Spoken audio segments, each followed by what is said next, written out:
débattre. On va s'arrêter à 13 h, ça nous laisse un petit peu plus d'une heure pour poser des questions, discuter, etc. Sur les deux aspects finalement qui marquent ce dossier, c'est-à-dire les aspects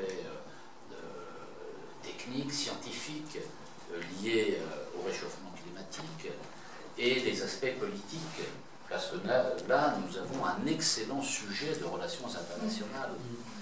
Et lié à ce sujet de relations internationales, des questions de droit, des questions de marché, puisqu'il y a une tentative d'introduction de la résolution du problème par le marché, le prix du carbone, ou la taxe carbone, que Madame, c'est étrange, que Madame Lagarde soutient, hein, taxe carbone comme la taxe Tobin en quelque sorte, hein, et puis un sujet politique, c'est-à-dire est-ce que cet accord doit être contraignant, hein, il y a un débat, un beau débat sur cette question. Ce n'est pas une entreprise scientifique, mais politique. Ce n'est pas la même chose. Ce qui veut dire que quand on dit politique, on dit manipulation, etc. Ça paraît très intéressant de souligner. Et il se trouve, par exemple, que le professeur Jean Jouzel,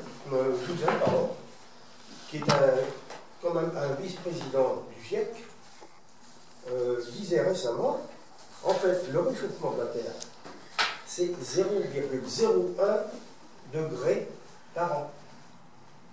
Pas du tout ce que dit le GIEC. Mais lui, personnellement, il est persuadé de ça, à partir de ces chiffres. Parce que les chiffres ont été complètement manipulés. Dans quel but ont-ils été manipulés? N'oublie pas que c'est une affaire politique. Ça veut dire que c'est une histoire de pognon. C'est une histoire de pognon.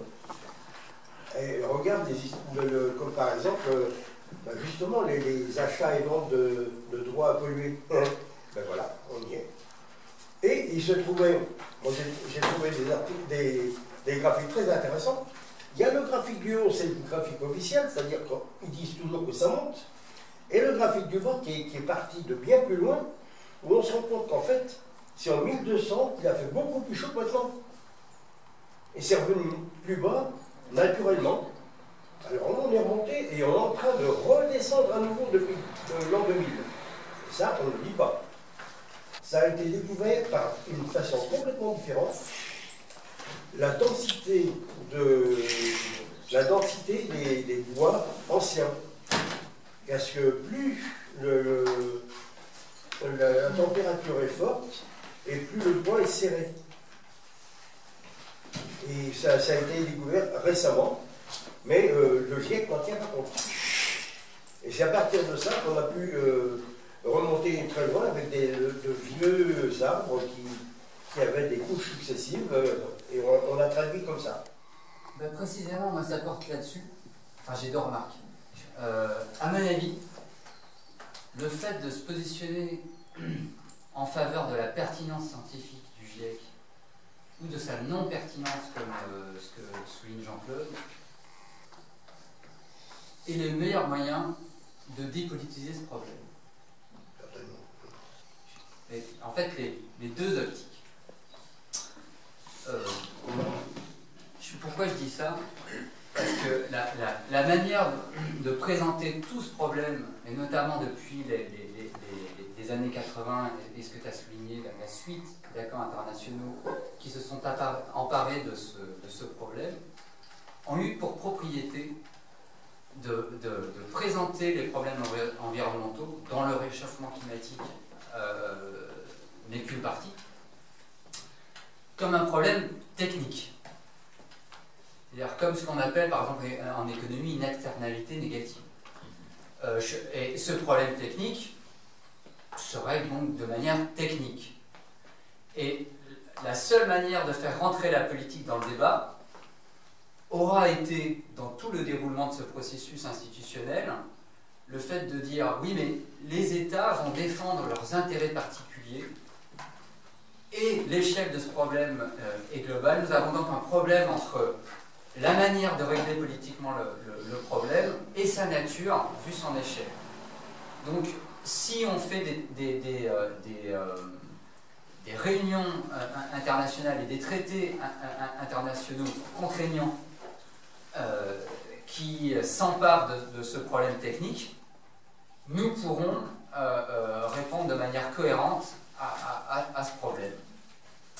Et puis face à ça, des gens qui ont contesté l'analyse technique du GIEC. Eh bien, cette configuration polémique nous permet de ne pas parler des problèmes politiques environnementaux. Je pense qu'il faut évacuer le problème de la scientificité ou pas du GIEC. D'abord, une petite, je m'excuse pour cette remarque incidente, c'est une toute petite parenthèse. Je ne sais pas ce que c'est qu'une certitude scientifique. Je sais ce que c'est que les critères scientifiques d'une hypothèse. Je sais ce que c'est que le critère de non-contradiction qui garantit la cohérence interne d'une hypothèse scientifique, mais je ne sais pas ce que c'est qu'une certitude scientifique. Non, mais ça, c'est juste une petite parenthèse. Et je pense que nous aurions grand intérêt à ne pas rentrer dans cette polémique. Parce que de toute façon, le problème, en fait, n'est pas là. Une évidence, où là, on n'a pas besoin de rapports internationaux, ni de rapports scientifiques, l'évidence qui saute aux yeux, ce sont les dégâts environnementaux multiformes sur la santé publique, sur l'alimentation, la biodiversité, les problèmes climatiques, qu'ils soient liés ou pas à leur origine anthropique. Il y a une myriade de conséquences négatives du choix des modes de production par le capitalisme et des modes d'échange, toujours par par le libre-échange, qui sont de toute évidence incompatibles avec le maintien de l'intérêt général sur les questions environnementales et sur ce qu'on appelle l'écologie. Donc de toute façon, scientificité ou pas du GIEC, il faut pouvoir répondre à ces problèmes environnementaux. Et la manière d'y répondre ne peut pas être ces traités internationaux contraignants, puisqu'ils évacuent, ils se focalisent sur l'échelle des problèmes en évacuant l'échelle de là où ils peuvent être résolus.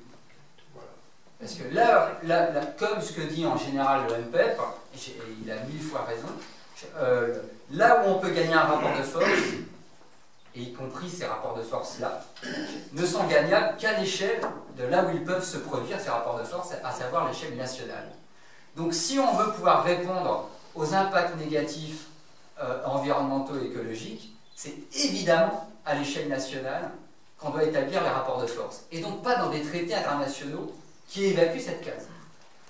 Donc cette remarque n'est plus une remarque, parce qu'en fait, c'est le cœur du problème politique de la question.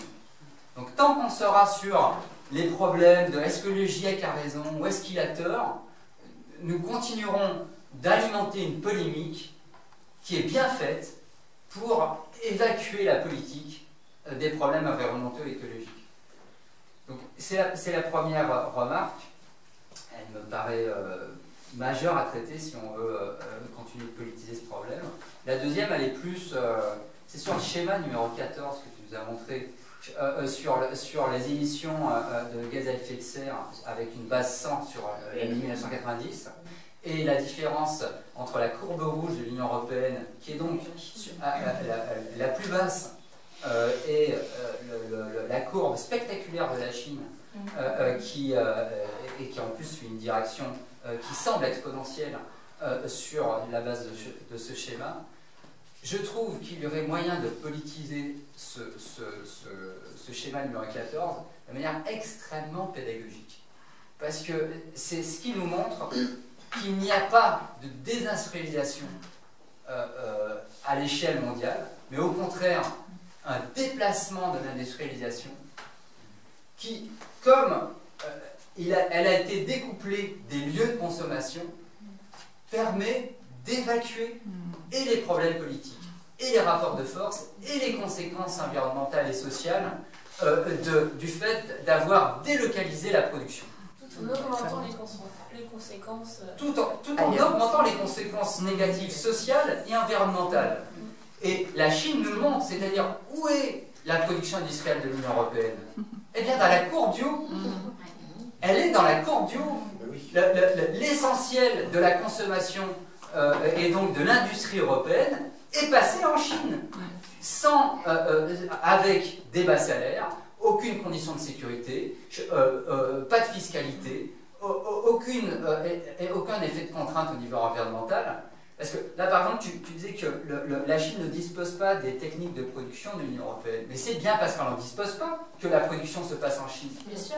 Donc c'est pas parce qu'ils seraient infoutus, les Chinois. C'est moins cher de produire en plus. Bien sûr. Sinon, elles ne seraient pas en Chine, ils ne n'auront pas cette courbe exponentielle. Donc c'est pas un problème technique là non plus. Les Chinois sont tout à fait capables de produire de la même manière que l'Union européenne, sauf que s'ils le font, eh bien, nous n'aurons plus cette courbe. Non, plus d'intérêt à produire en Chine. Voilà, nous n'aurons plus aucun intérêt à produire en Chine. Donc, ça montre l'effet particulièrement délétère pour les mobilisations, les rapports de force et les résultats au niveau social et environnemental du fait d'avoir découplé les lieux de production des lieux de consommation et d'être sorti de l'unité politique nationale qui garde une cohérence interne au niveau des institutions et des rapports de force. Le fait de les avoir évacués nous interdit d'avoir une prise sur les effets sociaux et environnementaux d'un système économique. Alors, moi je ne suis pas tout à fait d'accord avec Gilles sur le fait de dire que c'est pas important de savoir si le GIEC a raison ou tort. Je ne dis pas que c'est pas important. Ouais, enfin c'est pas notre problème, ou que je sais pas comment tu l'as formulé exactement. Mais pour moi, c'est pas. Justement, les données du GIEC ne sont pas de l'ordre du débat politique. Ce sont des données scientifiques, donc c'est de nature différente. Donc il y a quand même, bien sûr que la science avance, les modèles évoluent et qu'on ne peut pas parler de certitude à aucun moment. On peut dire qu'on est de plus en plus sûr. C'est d'ailleurs ainsi que sont formulées les choses dans les rapports du GIEC, hein, avec un pourcentage une probabilité hein, que ce soit juste ou pas en fonction du nombre de données qu'ils ont. Mais donc pour moi c'est quand même il faut quand même partir du fait que ça se réchauffe et qu'on en est responsable. Sinon ça pose quand même problème pour la suite politique. Après, le GIEC n'est pas une instance scientifique en tant que telle. Enfin, la mission du GIEC, c'est de synthétiser l'ensemble des données scientifiques qui existent et d'en faire justement une synthèse de tout ce qui existe au niveau mondial. Donc elle n'a pas de raison d'exclure tel ou tel travaux de chercheurs, sauf si elle considère que le chercheur n'est pas suffisamment indépendant, n'est pas suffisamment dans son domaine, voilà. Donc il n'y a pas de... Toutes les données sont prises en compte, et les chercheurs pour ce travail-là, ce qu'ils font au GIEC, ne sont pas payés. C'est pas une garantie d'indépendance, hein, je suis d'accord, mais quand même, ils ne sont pas payés, c'est quand même une institution qui fonctionne comme ça, et il n'y a pas d'autre équivalent. Il n'y a pas d'autre équivalent de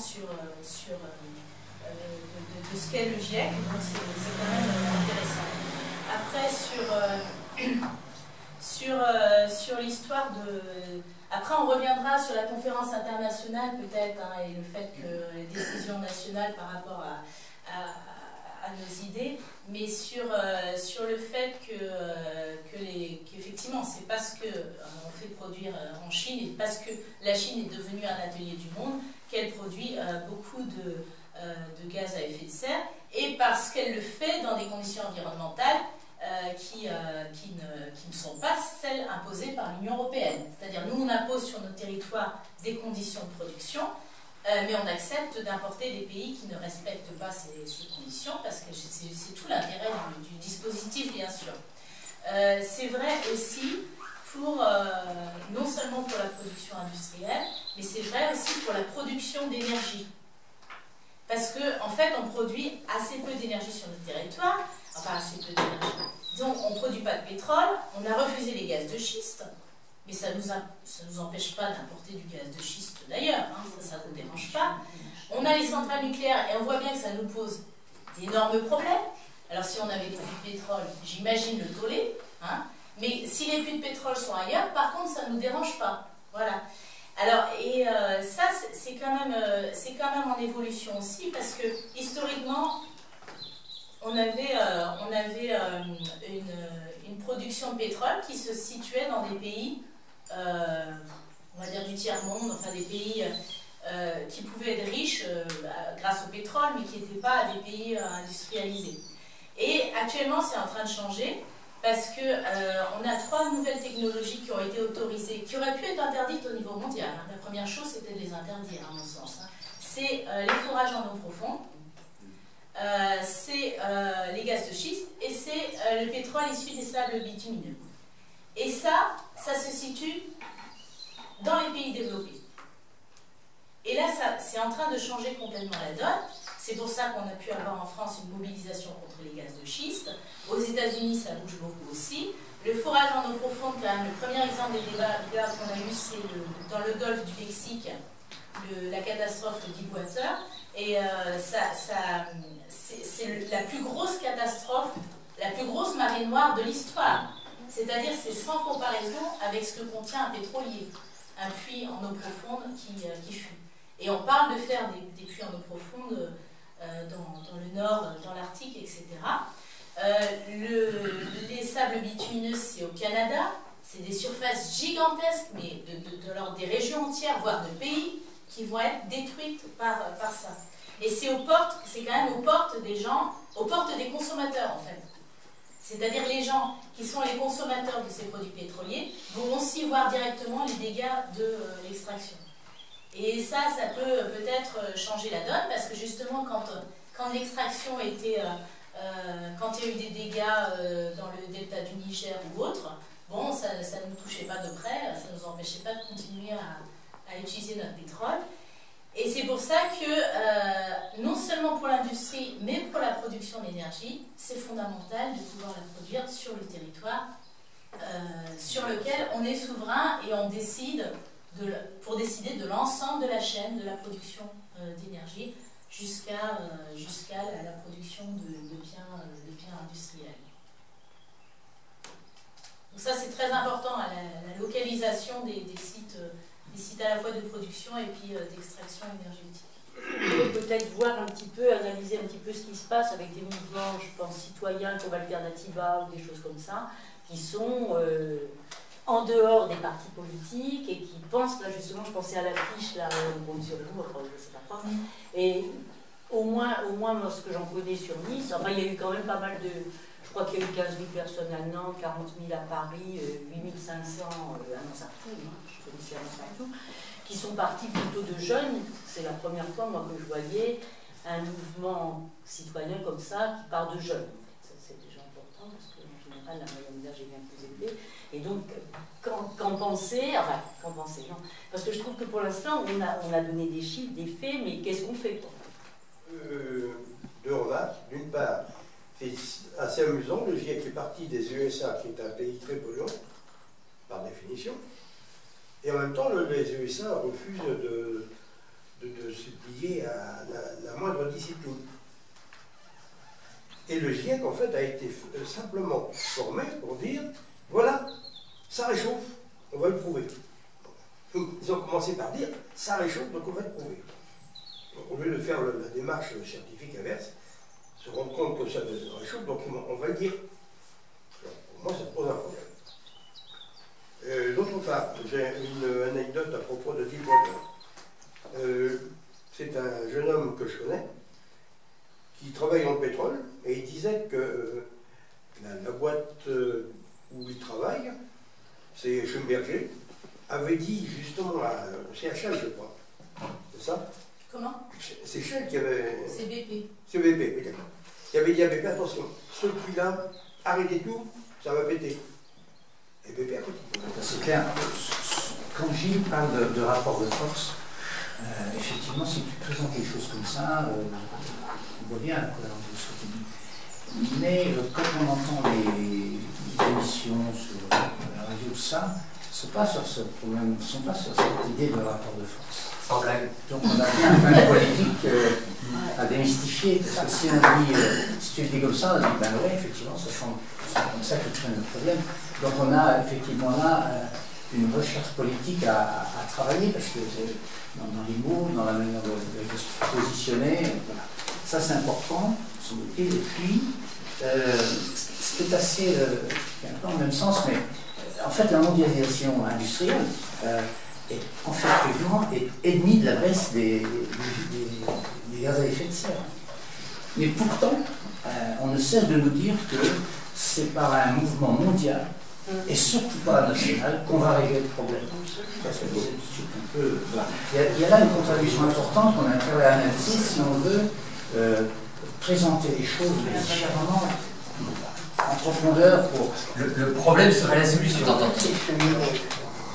Il est toujours très, très intéressant de voir de près un peu comment sont traités dans le discours, notamment des médias, des grandes causes, notamment les causes, la pollution, le changement de climat.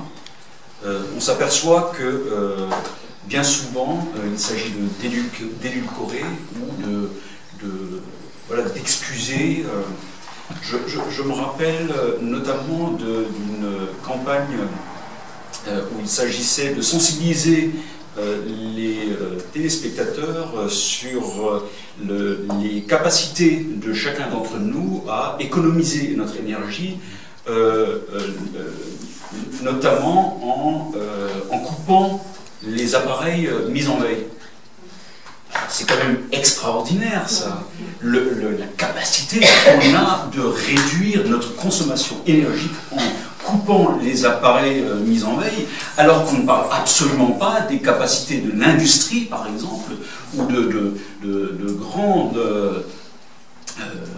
entreprises qui, elles, sont capables d'économiser l'énergie en masse. Donc on sent bien qu'il y a un discours, qu'il y a une sensibilisation à l'égard des citoyens qui est un peu louche, quoi. Là, on trafique, on manipule. On s'aperçoit aussi qu'on cherche un peu à basculer les responsabilités de cette manière-là, plutôt du côté des citoyens, alors que les pouvoirs font entre-temps ce qu'ils veulent. Bon, je réponds à nouveau sur le GIEC, mais il n'y a qu'une personne que ça intéresse. Donc, le GIEC n'a pas été créé et ensuite il a dit que ça se réchauffait. C'est le contraire qui s'est passé. Il y a eu quand même des travaux scientifiques qui montraient qu'il y avait un réchauffement de la température et notamment une corrélation entre les teneurs en CO2 et la température qu'on a su par l'analyse des bulles d'air dans les calottes de glace. Et c'est à ce moment-là, donc ça date des années 80, qu'on a créé le GIEC pour étudier la question. Et puis, deuxième aspect, les personnes qui contestent le réchauffement climatique sont nos ennemis sur le plan politique. Ce sont les gens qui contestent le réchauffement climatique, on les trouve principalement aux États-Unis. Ils sont payés par des entreprises pétrolières pour pouvoir continuer pour qu'il n'y ait aucune mesure restrictive sur l'utilisation du pétrole. C'est l'objectif affiché. Et ils accusent les réchauffistes, ils appellent comme ça les gens qui... C'est une traduction de l'anglais, hein, donc je ne sais pas comment c'est. Mais les gens qui parlent du réchauffement et qui demandent des mesures pour l'arrêter, d'être des communistes, ça c'est le langage aussi américain, c'est-à-dire des gens qui utilisent le réchauffement pour exiger des changements de société. Eh bien c'est nous ça quand même. Moi je trouve que oui, on doit utiliser le réchauffement climatique pour demander des changements de société. Sur les mouvements qui existent, donc on n'a aucun intérêt politique à frayer avec ces gens-là. Enfin, ce sont nos ennemis et on sait par qui ils sont payés. Sur les initiatives qui existent en dehors des partis politiques, je pense qu'il y a deux types d'initiatives. Il y a les initiatives qui partent du territoire sur lequel se passent notamment les sites d'extraction. C'est ce qui s'est passé sur le gaz de schiste. Et là, il y a beaucoup d'exemples, il y a pas mal d'exemples, on va dire, dans le monde, qui ont abouti à... en France, on a eu le premier moratoire au monde sur les gaz de schiste. Et il y a des luttes aussi, notamment aux États-Unis et au Canada, dans des secteurs où il y a des populations indigènes. Et là-dessus, je vous recommande le livre de Naomi Klein, c'est Tout peut changer, je crois, le titre. Ouais, Tout peut changer, hein, qui passe beaucoup de temps sur ces luttes qui partent des territoires et qui ne sont pas politisées, mais en tout cas qui sont... qui en tout cas, c'est une atteinte directe à la vie des gens, à leur lieu de vie et puis souvent à leurs ressources, parce que ça peut toucher les ressources marines, ça peut toucher l'extraction des pétroles et des gaz, les sites de culture, de chasse, etc. Et donc, il y a effectivement des succès de ce côté-là qu'il faut pas ignorer, qui ont une portée forcément limitée au lieu sur lequel elles se développent, hein, mais qui ont quand même réussi à arrêter pas mal de projets. Après, les mouvements qui prônent une alternative, une transition énergétique, le gros problème qu'on a avec ces mouvements-là, nous, en tant que parti de l'émancipation du peuple, c'est qu'ils prônent un changement à l'échelle mondiale. Et si les citoyens de tout pays, unissez-vous, et voilà, donc ils ont pour ennemi souvent les multinationales, bon, pourquoi pas, mais ils vont pas forcément, ils seront présents à Paris à la conférence du climat, mais le problème c'est que qu'est-ce qu'on peut attendre d'une conférence où des gens qui représentent des États avec des intérêts totalement différents, il y a des États pétroliers ou autres, qu'est-ce qu'on peut attendre de cette dite communauté internationale et en fait, ils vont pas forcément, justement le fait d'évacuer la voie politique, c'est aussi évacuer tous les circuits de décision démocratique qui existent au niveau national et qu'on veut utiliser nous en tant que parti. Donc en demandant une solution au niveau mondial, et forcément ils se mettent en situation d'échec, parce qu'il n'y aura aucune solution au niveau mondial, et on sait que la conférence de Paris sera un échec. Mais ils ne pensent pas que la conférence de Paris sera un succès, Alternative en France. Alors pourquoi ces gens-là vont se mobiliser à Paris? Mais non, ils se mobilisent à Paris, à côté. Oui, mais c'est bien dans l'espoir de changer le contenu de la conférence. Ah oui, parce qu'ils essaient de changer le contenu du réchauffement. Tout à fait. Donc ils pensent qu'il est possible d'avoir une décision au niveau international entre tous ces pays qui ont des intérêts différents et qui pourraient changer les choses.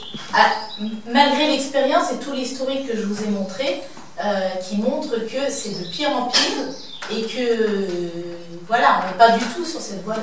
Non, mais ils pensent qu'en fait les citoyens peuvent aider à changer le système, puisque le principe c'est on ne peut pas changer le climat, changeons le système. Et que effectivement, quand on se mobilise contre les gaz de schiste, par exemple, c'était aussi en dehors du parti politique, et qu'il y a eu un moratoire en France contre les gaz de schiste. En fait. Oui, mais là justement, ils ont exigé un moratoire en France, et ils ont obtenu un moratoire en France. C'est pas gagné pour autant.